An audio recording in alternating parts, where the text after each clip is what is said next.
What's going on, world? I'm Nick Ross, and this is Fish Tank Sessions.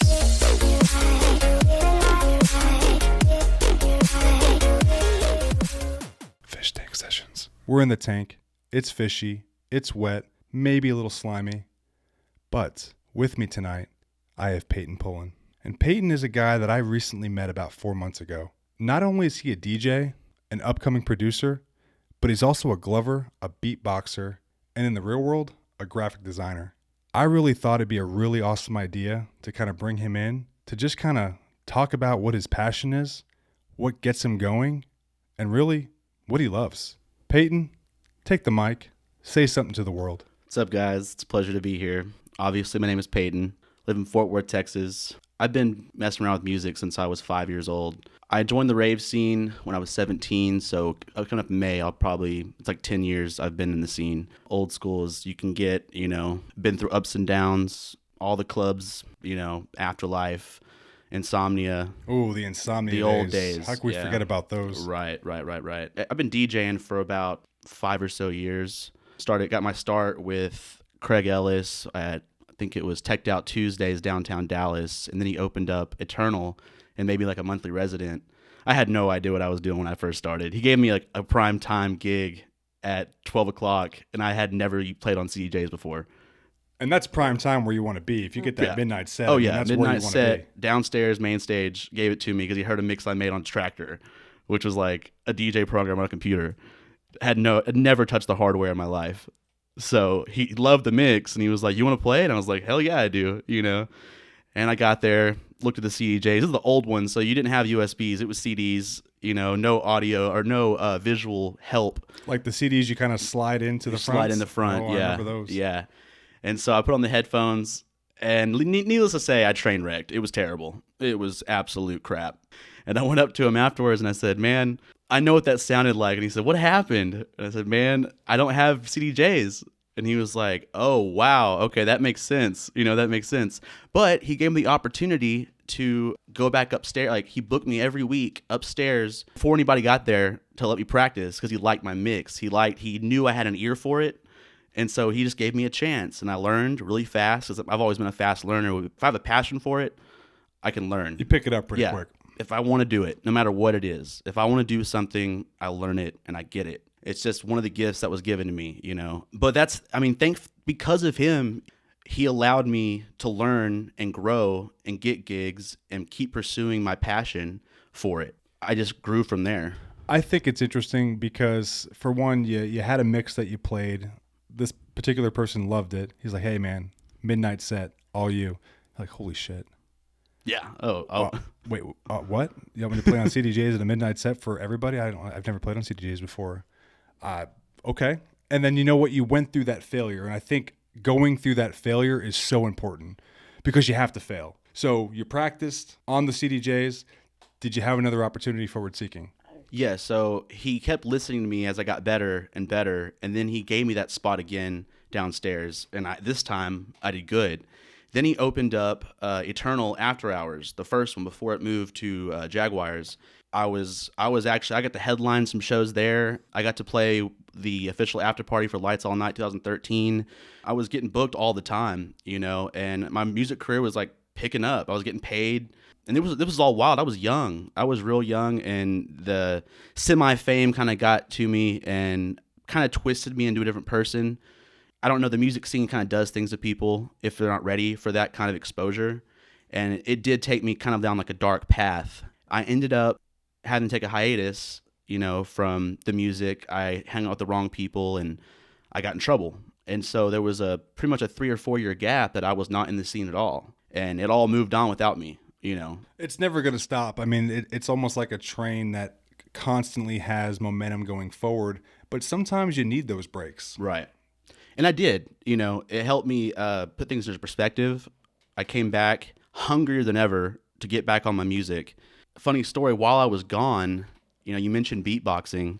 I was so bored in there, and we didn't have, music or anything. You had the TV, and sometimes it was music there. Didn't have any radios or anything like that. I just remember sitting there bored as can be and just started like making sounds, doing some beats. I already knew kind of like basic, Boots and Cats type stuff. I was kind of, I don't know what happened, but one day I made this sound with my throat, and it just like, it almost sounded like a bass sound from like dubstep, you know?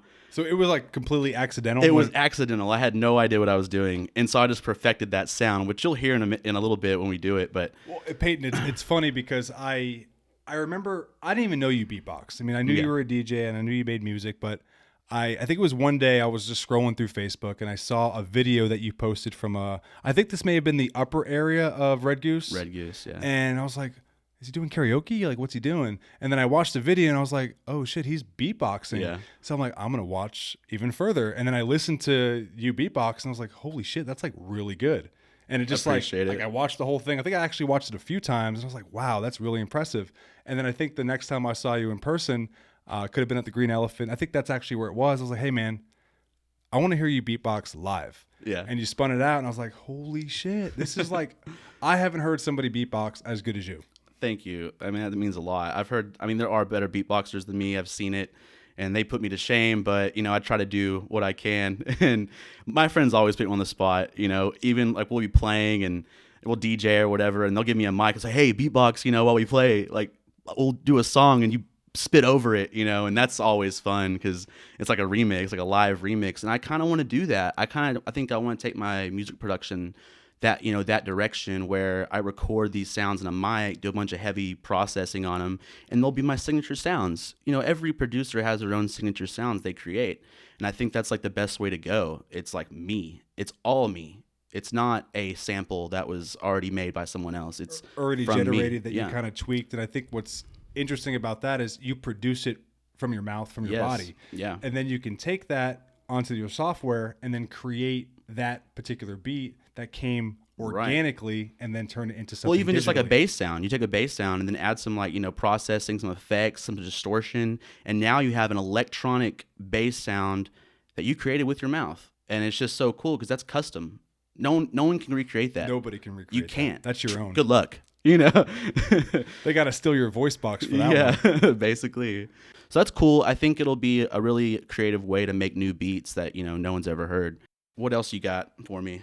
What else I got? I got plenty. Okay. The beatboxing part, I think I want to save for a little bit because this part is going to be hella interesting. It's going to be super cool, and I'm just super pumped to hear it. Of course. But maybe, you know, since we talk a lot about DJs, kind of tell us a little bit about, you know, you as a DJ, what you do, what kind of music you like to play, and kind of where you stand in that scene.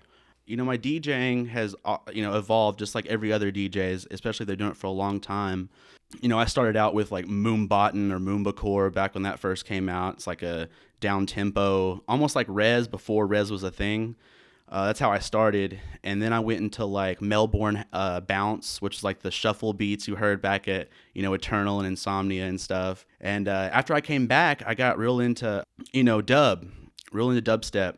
And of course, it was like rhythm and all the heavier headbanger stuff. And, you know, that got kind of old after a while. I kind of got bored of it. So, I remember, you know, Sneddy, part of Rave Fam and Ham. Yeah, we just had him here, I believe it was about 2 weeks ago. One of my really good friends. He's very cool. He was all playing. He was playing. Yeah, he was playing at Zane's house, and he was playing some like deep, weird wubs. You know, I never heard it before. I was like, "What is that?" And it was actually old school dubstep from like 2008 to, you know, way back when. And I was like, "This is really good. I like this sound."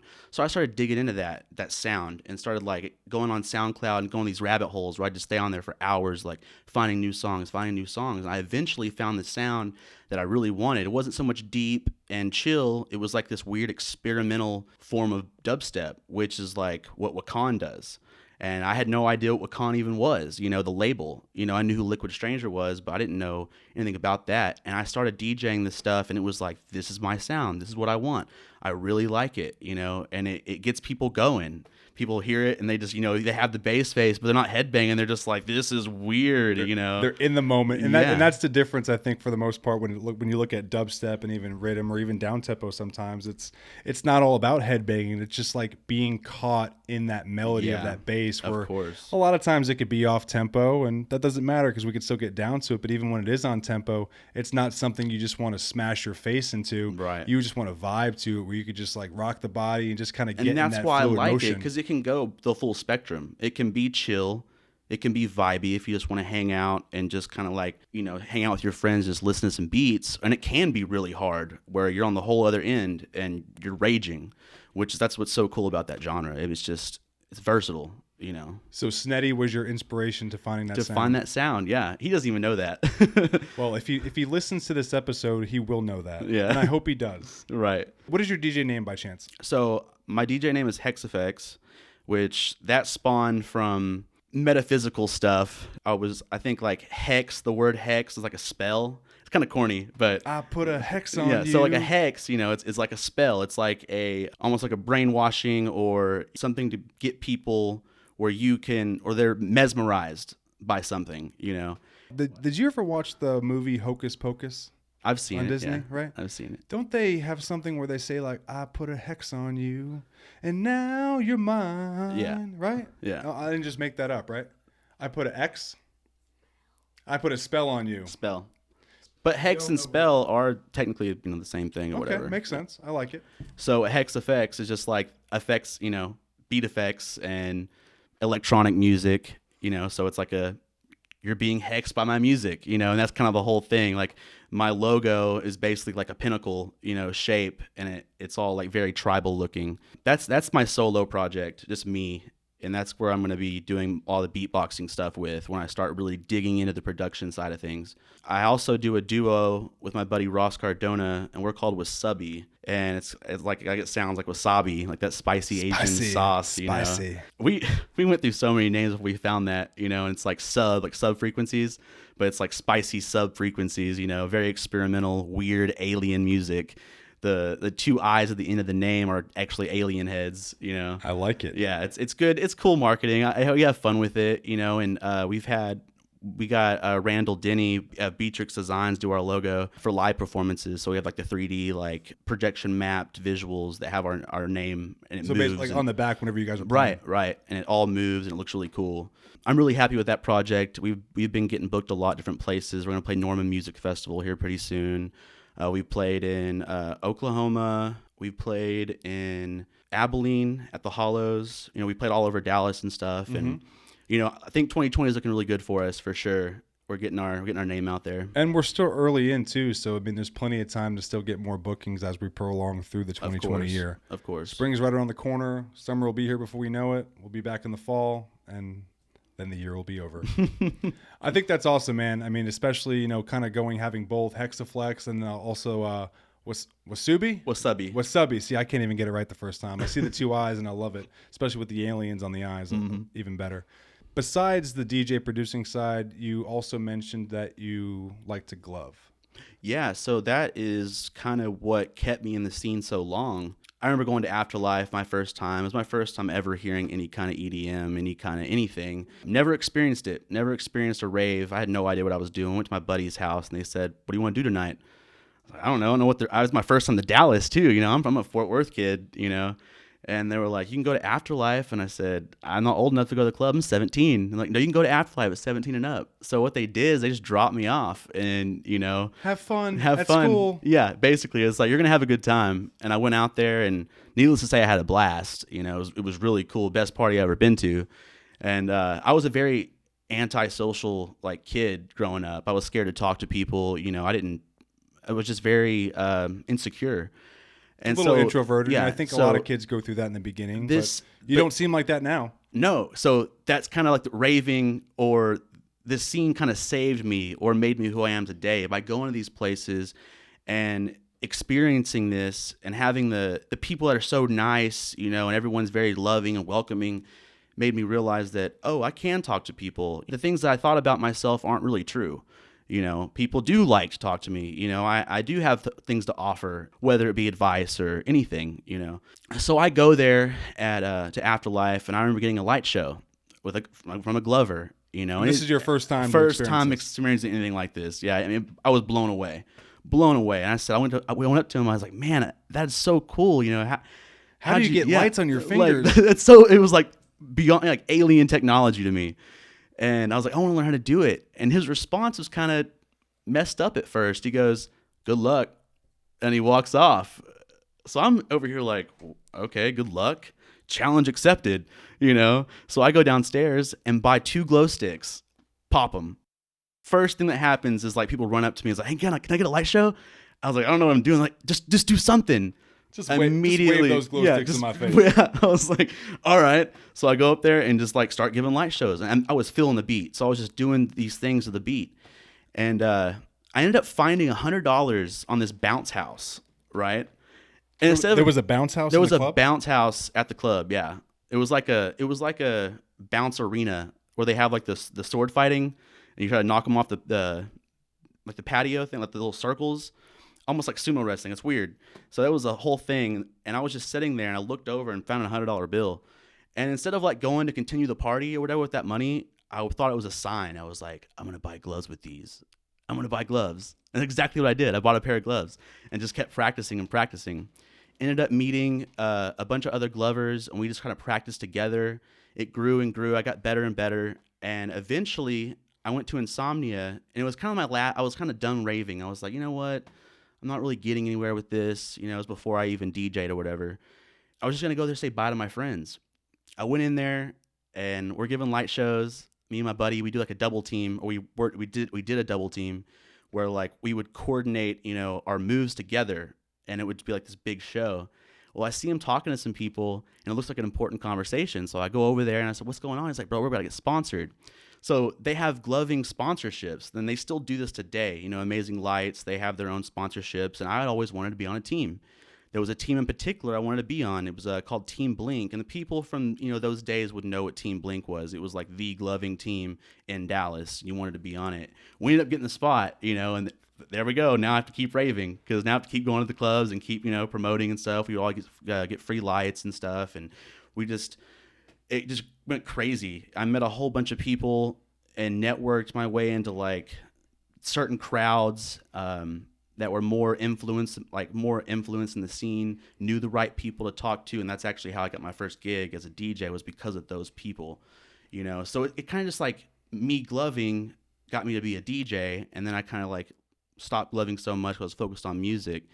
And it's just the reason I like gloving is because it's like an expression of yourself. Everyone has their own style, just like music. And my style is very liquid, very emotional, almost like storytelling. And that's what people say when they get a light show from me. Like, man, your flow is just so calming, And gloving is very, very personal, like you said. Yes. Everybody has their own flavor, their own style. And that's what I think is so unique about it is you get a light show from you or you get a light show from somebody else, there's going to be a different taste to it. Yeah. And I think that's super unique. And what you were just saying to how that transition, you went to Afterlife, never been before.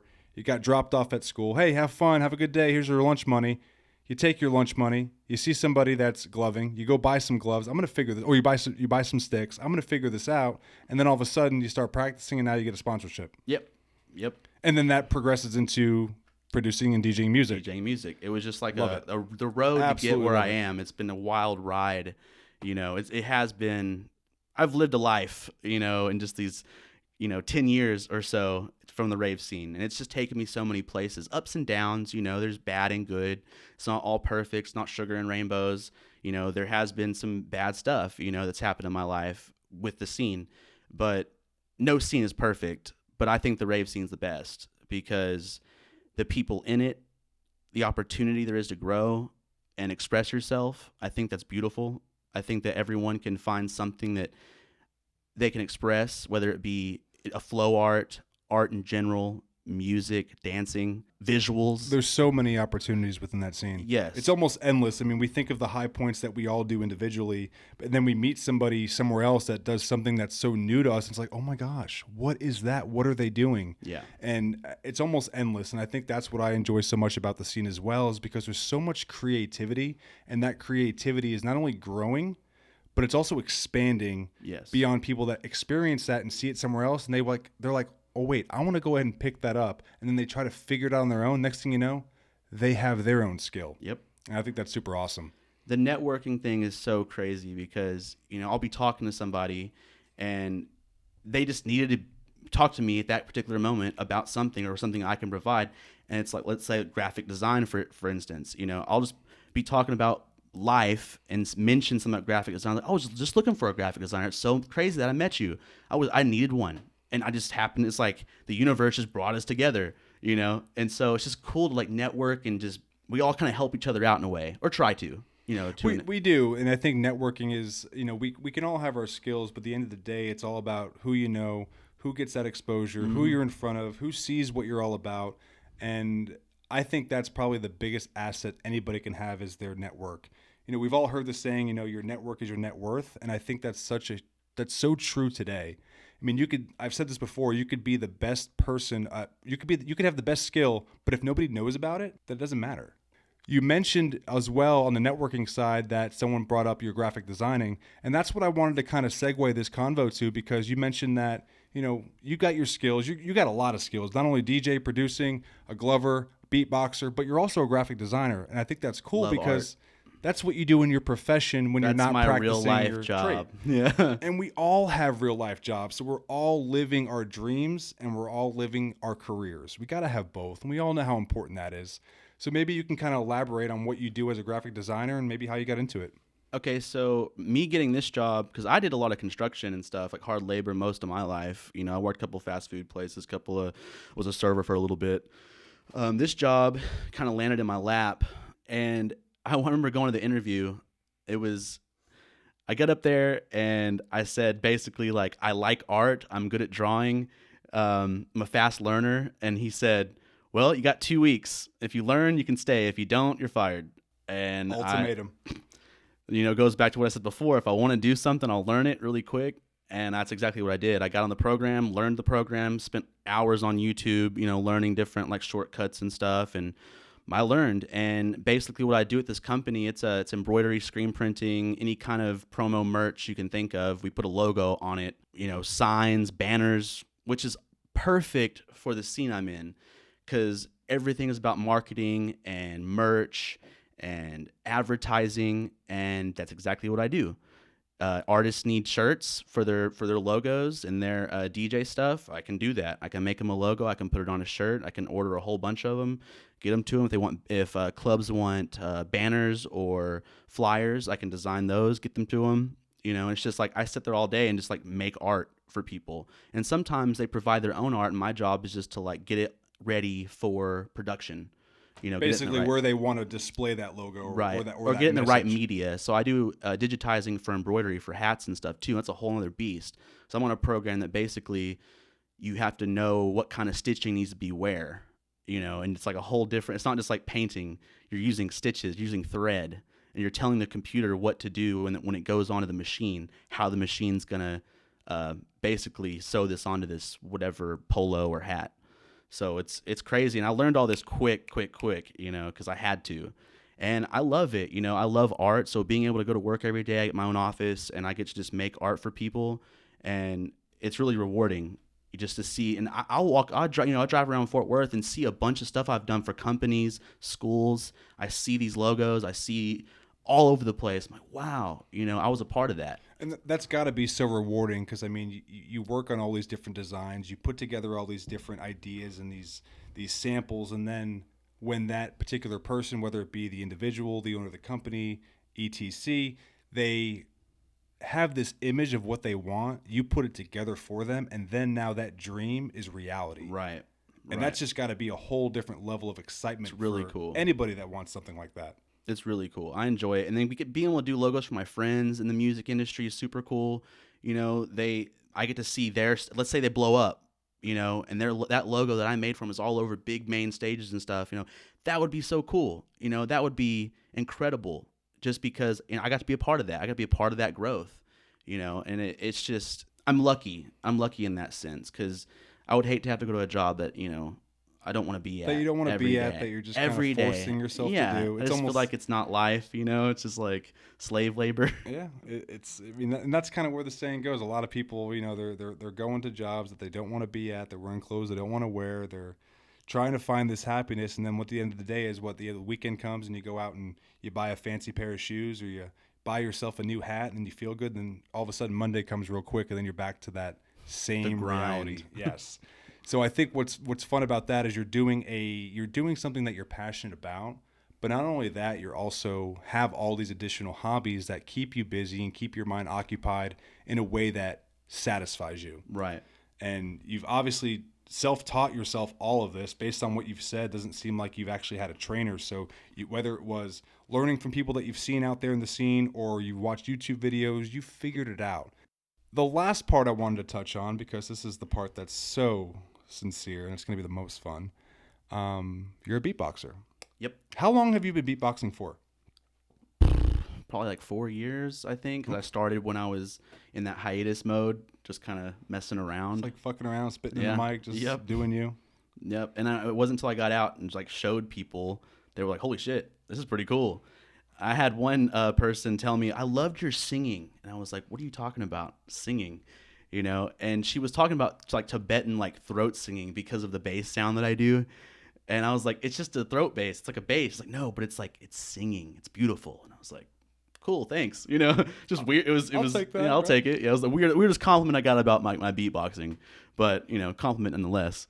You know, I don't know. I just do it for fun, really. It's not something like I didn't even think about, you know, pursuing anything crazy with it until I had that thought about helping with my production. Mm-hmm. But you know, like I said, all my friends just kind of always throw me out there. Go beatbox. Turn off the music. Say, hey, watch this.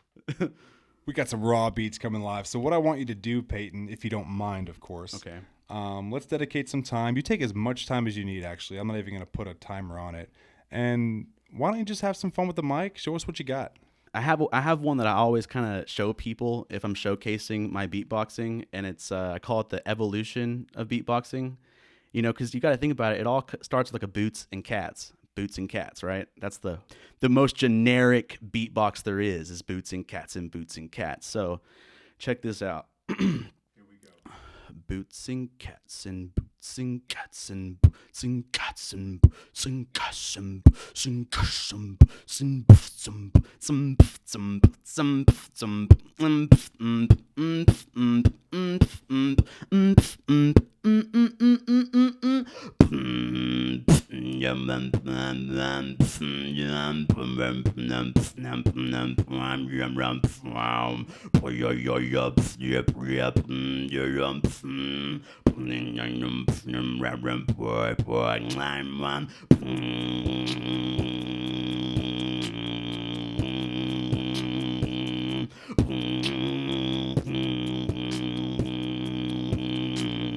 Fish Tank Sessions.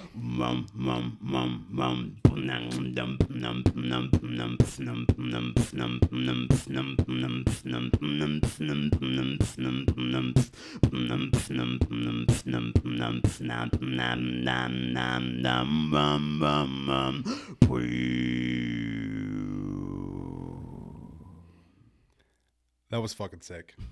Like, I was just like vibing over here, throwing my hands up. My God. Thank you.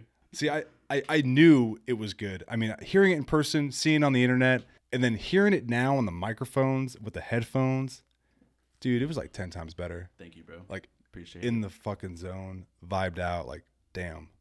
How often do you practice your beatboxing? Really just whenever someone tells me they want to hear my beatboxing. So it's 100% natural. Yeah. Natural. Well, sometimes I'm just in the mood, you know. Sometimes I'm in the mood to beatbox. If I'm out at parties or something, I just feel like doing it, you know. I don't just like sit there at home or anything doing it, you know. Because that would probably be annoying. Oh, for sure. My girlfriend would probably hate me. Probably. Do you ever just like call her and like, or maybe she calls you and then like you pick up the phone and you don't even say hello, you just go, boots and cats and boots and cats. I should do that. That'd be hilarious. And then record it and then post it on my wall so I can see it. Future coming. Okay, so one day I'll just make you a deal, and every time I do it, I'll send it to you. Perfect. All right. I'll do something with it. Hell yeah. Hell yeah, man. Shit. I hope you guys enjoyed that as much as I did. Peyton Pullen, hobbies out the yin yang. DJ, new upcoming producer, Glover, graphic designer, badass beatboxer. Where can people find you at? So I'm on Facebook. I'm on SoundCloud. I have an Instagram. I have a Twitter. I don't really use those too much, but I do have them. And you can find me just by searching my name, any of my DJ aliases. We have, the pages. Just search Wasubii WASUBII, and Hexafex is HEXAFEX. And my name's Peyton Pullen, so pretty easy to find. Peyton Pullen, Hexafex, Wasubii. Go check him out. See what he's all about. You might actually find something that you want to get locked into. Or maybe you won't. And at the end of the day, that's your choice. Thanks for tuning in, and we'll see you next time in the tank.